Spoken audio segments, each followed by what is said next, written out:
reaching. Ever since Alex, Joseph, and Kyle had gotten into the 8th grade, their antics have ramped up quite a bit.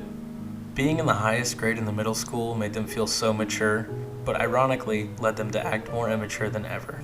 They all lived just a few houses down from each other, and every weekend they'd meet up in Kyle's treehouse to pull an all-nighter, playing cards, video games, and talking about things only pubescent boys could come up with. This weekend was special because Alex's parents had considered him old enough to get his own cell phone, and the boys had been planning to fill their night with prank calls. They started out with the classic, "Hello, is your refrigerator running?" Yeah? Then you better go catch it. Or calling the bowling alley and saying, "Hello, Eastern Bowling Alley." "Do you happen to have 10-pound balls?" "Yes, we do." "Well, it must be pretty difficult to walk."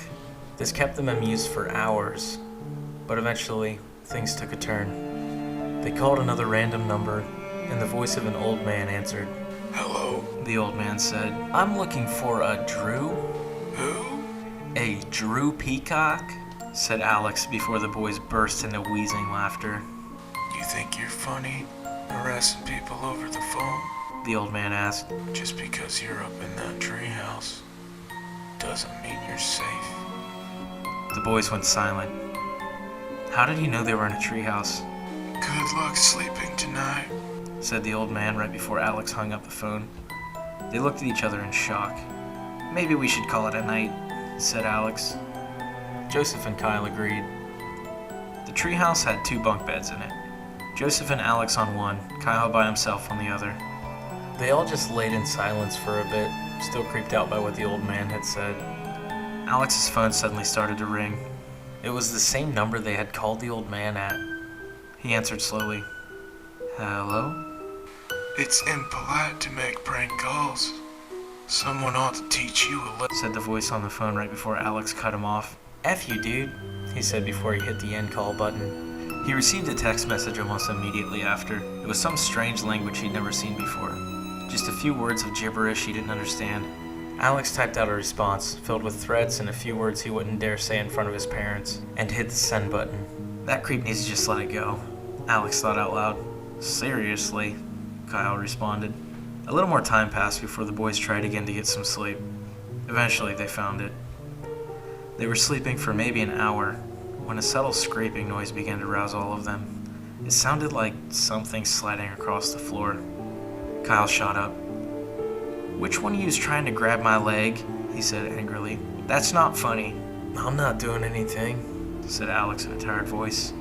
"I can't even reach you from up here," Joseph mumbled from the top bunk. Kyle froze. He could feel something pulling the blanket off of his bed, but it was pulling it to the left. The other bunk was on the right. There was something in the treehouse with them. Kyle pulled out the flashlight he kept under his pillow, quickly shining it over the edge of the bed. He saw a hand grasping his blanket as it shot back under the bed. "Dude, someone's in here," he screamed, diving from his bed and scampering to the top of the other, landing on top of Joseph before shoving him to the side. "What the?" Alex yelled as another hand reached around from the foot of his bed, trying to grab his legs.